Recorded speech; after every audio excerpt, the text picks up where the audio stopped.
उसके बावजूद अगर पंजाब की वज़ीर इत्तलात साहिबा, जैसे मैं कहूँगा कि भाई मैं आपके तालीम पे कोई चैलेंज नहीं करता, लेकिन अगर आप जैसा शख्स एक मनसब पे बैठ के इस तरह के बयानात दे रहा है तो मैं समझता हूँ बहुत अफसोस की बात है। और मैं इसको समझता हूँ कि शायद आप चाहती हैं कि पीपल्स पार्टी फेडरल गवर्नमेंट के साथ किसी क्लैश में आए, या ये आपका कोई एजेंडा हो सकता है, ये पंजाब हुकूमत का कोई एजेंडा हो सकता है कि पीपल्स पार्टी फेडरल गवर्नमेंट के साथ किसी क्लैश में आए। ये इस वक्त पीपल्स पार्टी का एजेंडा नहीं है। हो सकता है आपने आज ये जानबूझ के ये बयान, एक प्लांटेड क्वेश्चन के बाद आपने ये जानबूझ के ये बयान इसलिए दिया होगा कि पीपल्स पार्टी इस पर रिएक्शन करे, Peoples Party Punjab federal government से कोई नाराज़गी का इजहार करे, पीपल्स पार्टी फेडरल गवर्नमेंट से कोई, शायद आपकी ख्वाहिश हो सकती है कि कोई उनकी सपोर्ट ख़त्म कर दे, ये आपकी ख्वाहिश हो सकती है, पंजाब हुकूमत के इस वक्त मौजूदा हुक्मरानों की ख्वाहिश हो सकती है। इस वक्त हम आपके भी एजेंडा में आने वाले नहीं हैं। लेकिन ये बहुत ही अफसोसनाक, और मैं समझता हूँ कि जिसे कहते हैं कि जी कम सोच वाला ये बयान है आपका। और दूसरी बात कि पीपल्स पार्टी कैनालों पर सियासत नहीं कर रही है। आपने ये भी कहा कि पीपल्स पार्टी कैनालों में सियासत करे, पीपल्स पार्टी कैनालों में सियासत नहीं कर रही है। आपका शायद तजुर्बा इतना नहीं है। पीपल्स पार्टी एक मैच्योर पॉलिटिक्स कर रही है। पीपल्स पार्टी अपने उसूलों पे किसी किस्म की सौदेबाजी नहीं कर रही है। पीपल्स पार्टी अपने लोगों के हुकूक को प्रोटेक्शन कर रही थी, कर रही है, और मरते दम तक करते रहेगी। हम किसी भी, अगर आप इसको सियासत समझते हैं, वहां लोगों के जीने मरने का ये पानी है। लोगों की एक पूरी कौम यहाँ रहती है। यहाँ पे 7 करोड़ लोग सिंध में बसते हैं। उन लोगों के पीने की पानी है, उनका ऑक्सीजन है। ये वो अपने ऑक्सीजन की बात कर रहे हैं। आप इसको सियासत कह रही हैं कि हम सियासत कर रहे हैं?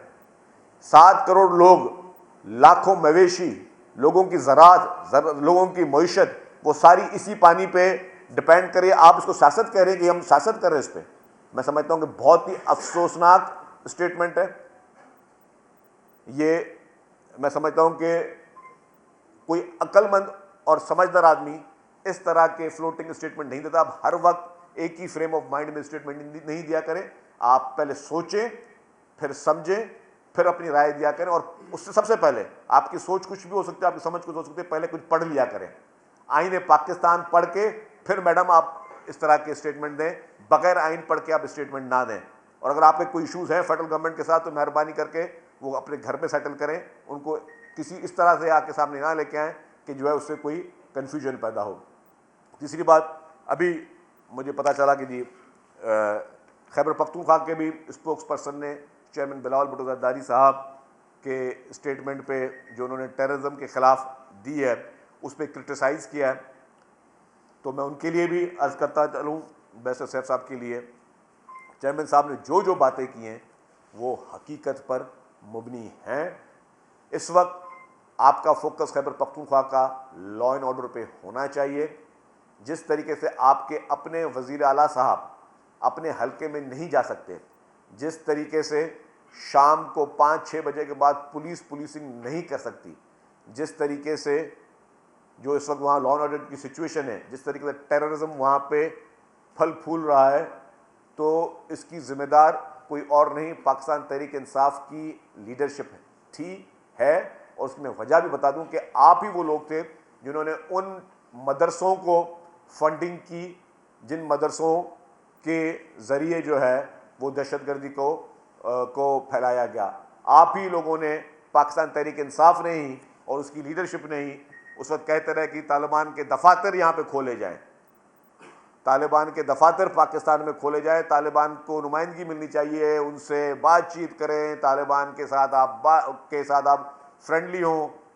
और तभी ये हुआ कि कभी भी दहशतगर्दी के वाक़यात पीपल्स पार्टी की लीडरशिप पर तो होते रहे, लेकिन पाकिस्तान तहरीक इंसाफ, अल्लाह उनको, अभी भी मेरी दुआ है कि अल्लाह ताला उनको तमाम इस तरह के वाक़यात से बचा के रखे, अल्लाह उनको अपने हिफ्ज़ो अमान में रखे। लेकिन आप तो उनके साथ फ्रेंडली करके, और हमें आप लोगों ने हमेशा निशाना बनवाया, हमारे वर्करों को निशाना बनाया। हमारी कायद मोहतरमा बेनज़ीर भुट्टो साहबा ने शहादत दी। हमारे 18 अक्टूबर को जिस तरीके से कराची में सैकड़ों कारकुनों ने जामे शहादत नोट की, जिस तरीके से इस्लामाबाद में वकला तहरीक में हमारे कैंपों पे बॉम्ब ब्लास्ट हुए, तो पीपल्स पार्टी तो इन सारी चीज़ों का निशाना रहती रही है। अवामी नेशनल पार्टी भी इस तरह की दहशतगर्दी के वाक़यात का निशाना बनती रही। लेकिन आपकी जो पार्टियाँ थी वो बैकडोर पे उन टेररिज्म और टेररिस्टों के साथ जो है आप हमेशा बहुत फ्रेंडली रहे, जिसकी वजह से आपने सारे इश्यूज़ किए। तो ये 4-5 इश्यूज़ थे जिसमें मैंने कहा कि बात की पहले अकरम साहब करने फिर बुखारी साहिबा का जो आलिया बयान है, इसके अलावा तवातुर के साथ पहले वफाकी वज़ीर की तरफ से जो बयानात आए हैं, उससे पाकिस्तान पीपल्स पार्टी की जो पोजीशन है सिंध में खासतौर पर उसको मुतनाज़ा बनाने की इन्होंने कोशिश की है। पीपल्स पार्टी ने कालाबाग डैम के हवाले से जो तहरीक चलाई, उसमें उसका दो टोक एक मतमली वाज़ेह एक मतमली थी और रोड मैप भी एक था कि हमने क्या क्या करना है, कहाँ तक जाना है।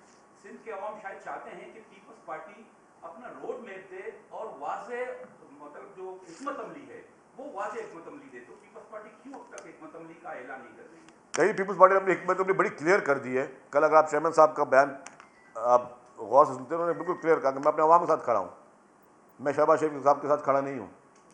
जब उन्होंने ये बात कह दी तो साफ क्लियर बात है। ये देखिए ना, कोई भी बात मनवाने का तरीका होता है।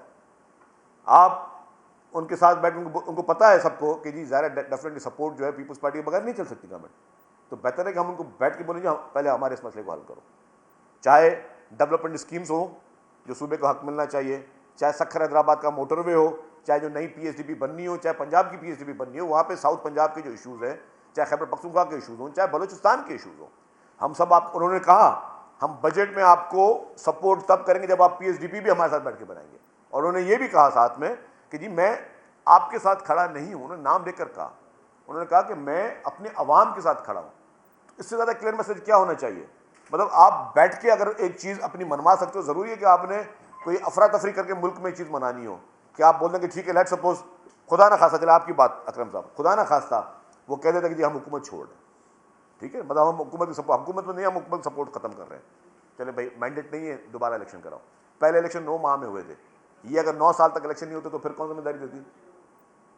तो किसी भी एक इलेक्टेड गवर्नमेंट से अपनी बात मनाना आपको पता है कि आसान होती है, क्योंकि सियासी लोग सियासी बात समझते हैं, सियासी नेगोशिएशन सियासी बातों में इसी तरीके से होती हैं। तो इसी तरीके से हम कह रहे हैं कि ये बात बहुत वाज़ेह है कि हमारा स्टांस चेयरमैन साहब का बहुत बोल्ड, बहुत क्लियर और लाउड एंड क्लियर था। अच्छा सर, जी, आपकी बातों से तो यही लग रहा है कि नून लीग मादी की तरह, क्योंकि मादी में भी हमने देखा है कि जब भी नून लीग की वफाकी हुकूमत आई है तो छोटे सूबों की महरूमियाँ मजीद बढ़ी है। इस वक्त सिंध चल रहा है कि नाज के इशू पे, बलूचिस्तान की सूरत हाल आपके सामने है, केपी का जिक्र आपने खुद किया, तो बाकी बचा कौन? आप इस नासमझ हुकूमत या जिसको कोई परवाह नहीं है छोटे सूबों की, अब उसकी हिमायत बाकी क्यों नहीं जल्द खत्म कर? नहीं मैं पूरी नून लीग को इल्ज़ाम नहीं दूंगा इसमें, लेकिन कुछ शरारती लोग होते हैं, ना समझ लोग होते हैं जिनका थोड़ा ये इशू था। आप देखें अभी ये भी वही चीज़ हुई ना कि ना समझ लोगों ने कॉन्स्टिट्यूशन पढ़ा ही नहीं और स्वीपिंग स्टेटमेंट दे दिया। जहाँ हुकूमत की हम चाहते हैं कि सिस्टम चले। जब सीईसी की मीटिंग हुई थी, पीपल्स पार्टी ने ये कहा था कि हम पीटीआई के साथ भी बातचीत करने के लिए तैयार हैं, हम पीएमएल के साथ भी बात करने के लिए तैयार हैं। वो तो पीटीआई की तरफ से जवाब आ गया जी हम आपसे तो बात करनी ही नहीं है, तो वो उनकी मर्जी थी। तो पीपल्स पार्टी चाहती है कि जी सिस्टम चले, ये असेंबलीज चलें, पार्लियामेंट चले, पार्लियामेंट मजबूत हो।